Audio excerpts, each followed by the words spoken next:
All right, folks, so I saw a video on YouTube that's had over 1 million hits, I think 1.7 and counting, and it's done by the YouTube channel Logical Finance. So the idea is the guy that hosts this channel, he's like, all right, let's see if there really is a labor shortage. We've been hearing a lot about this, and the numbers are real. We have about 11 plus million jobs available and 8 plus million people unemployed.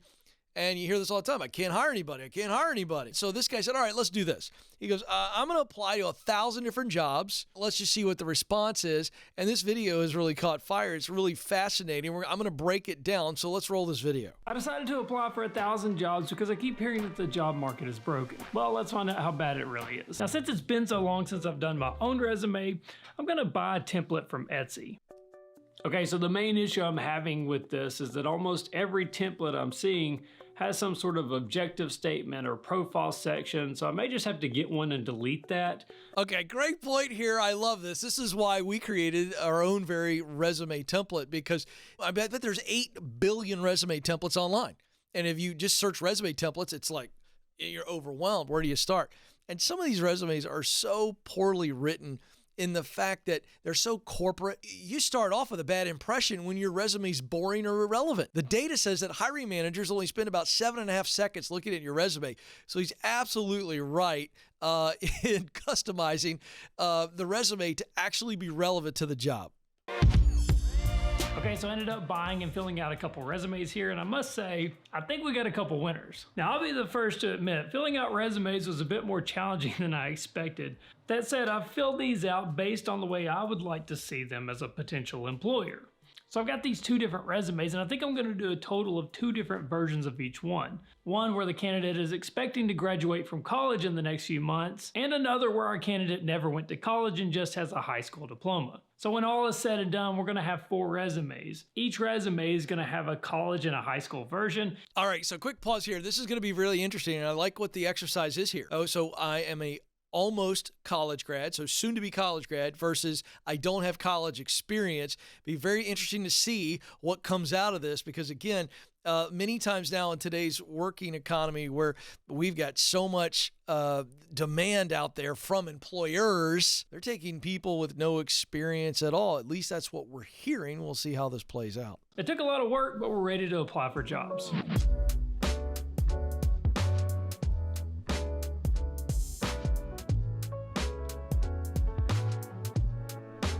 So this application is asking for a joke. How about, I don't really know how to say this to you, but Worcestershire. Okay, so this is, if somebody's going to ask a question like that, I think he mailed that in. Now, he's got a different experiment going on here, so this is not a critique. These aren't even real job submissions. This guy's just doing this. But I think it's important to point out, if somebody says, tell us a joke, they've put that in there on purpose, and they want to see what kind of effort you're going to give, and they're looking for some personality. Maybe they're looking just for some effort. So come up with a really funny joke. That would be worth a Google search to come up with a legitimately funny joke. You're not plagiarizing, and put it in there. Make them laugh. Don't miss an opportunity to stand out on that in real life. So back to the video.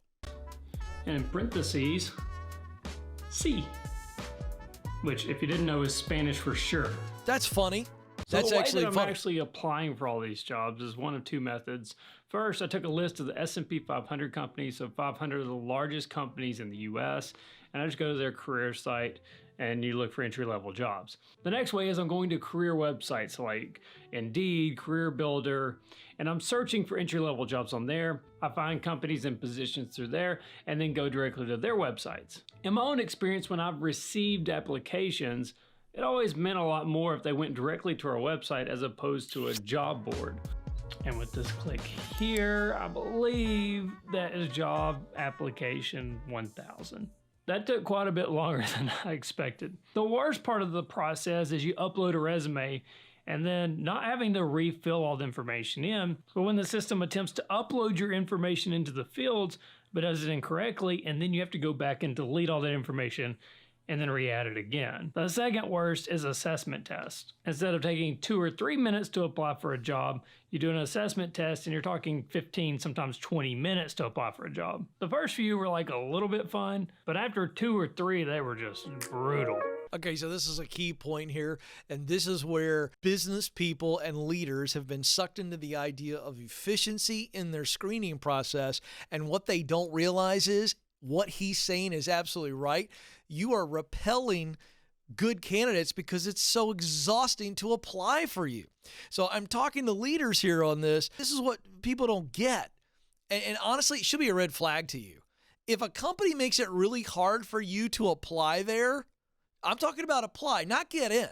A lengthy interview process, to me, speaks to a really healthy company. But a arduous and obnoxious screening process for just applying and actually submitting a resume, I think that's a sign that a company's got their head in the sand. I'd be really wary of that. And one other reminder, this is why I teach don't rely on the resume to get you a job. Connections, connections, connections. Real life people help you overcome and get around all this obnoxious online crap that sucks the soul right out of your body. All right, here we go. Now, one thing that was surprising in this whole process is, the old meme of entry-level job but requires 3 to 5 years experience. Well, I didn't track it for all 1,000 jobs, but I did take a sample of 50 of the jobs that I applied for. Of those 50, 21 of the jobs specifically said, either in the job title or in the job description, that they were an entry-level position. Of those 21, only 2 specifically said that they required experience. Another 6 said something about experience preferred. I break it in here. This is the thing. This is another red flag. When companies are doing something so nonsensical as saying entry-level position and then asking for experience. Again, you have to question, are they thorough in even listing the job? And then what does that say about? It feels nonsensical. I've got news for you. It is. And that would be a red flag. I want to join some company that can't even get their hiring, advertising right. Oh my gosh. Ladies and gentlemen, boys and girls, it is time for the results. I did decide to put on a suit and tie in honor of all the job interviews I didn't go on. Our initial goal was to apply for 1,000 jobs. After a double count and a recount, we ended up applying for 1,003.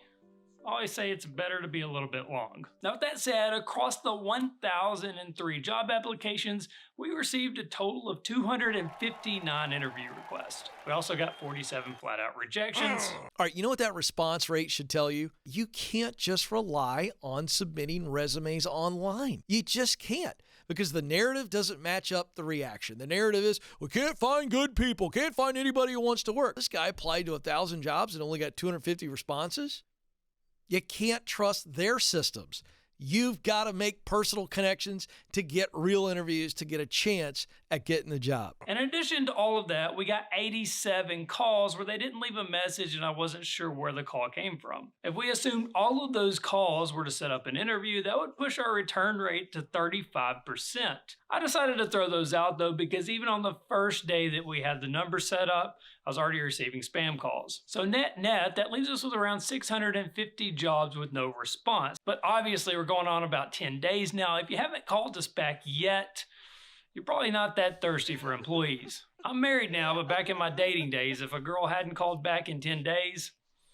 All right, so I want to go back to that. That's a very, very good point. I get this call all the time on my show. Ken, it's been 2 weeks, I haven't heard anything. And I always go, they're just not that into you. And they may actually be interested in you, but their process is so broken, it's better for you to move on anyway, not sit around hoping that they're going to call you back. Just move on. Life's too short to sit there, and it will drive you bananas not hearing anything at all. Now, when you compare resume A versus resume B did quite a bit better. In fact, of the applications where I used resume A, regardless of college, high school, or whose name was on top of it, resume A received a response rate of 22%. You compare that to resume B, and it got a response rate of around 30%. I'm not sure if it was the content, the layout.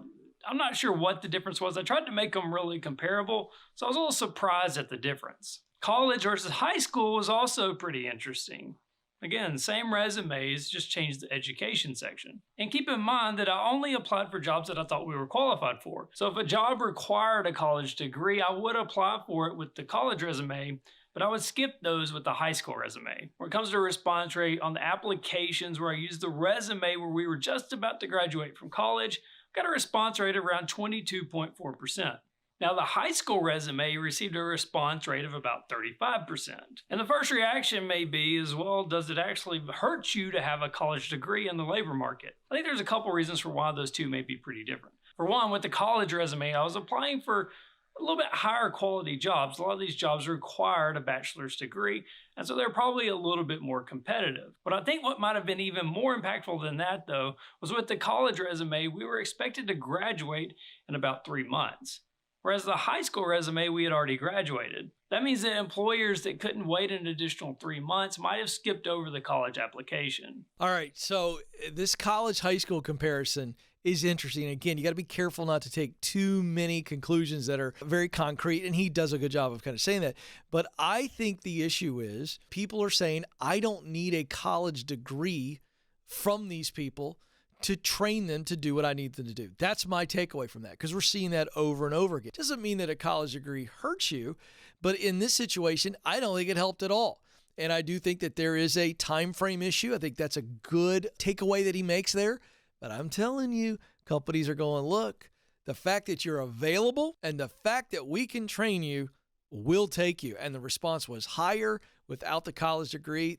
There is something to take away from that, especially in today's world. So I think my takeaway here is that the entry-level job market seems to be pretty strong, at least at the time of this video. Getting an interview request back on a third of the applications sent in, that's pretty good, I think. Now, how many of those would have turned into actual jobs? I mean, we'll never know. All right, so here's the big takeaway from his takeaways. I'm telling you, folks, if you play the resume-only strategy, submitting resumes, no matter how good they look, how thorough the information is on the inside, you're playing the lottery.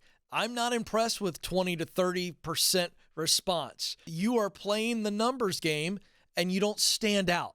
And that's what I teach. You got to stand out. You know how you stand out in today's competitive job market? Person-to-person connections, relationships. You know somebody that knows somebody that knows somebody that knows somebody. Get you into that interview. That's when you separate yourself from the pack because they have a positive impression for you that's not on a piece of paper. That's the takeaway. Don't play the resume lottery. It's not going to work.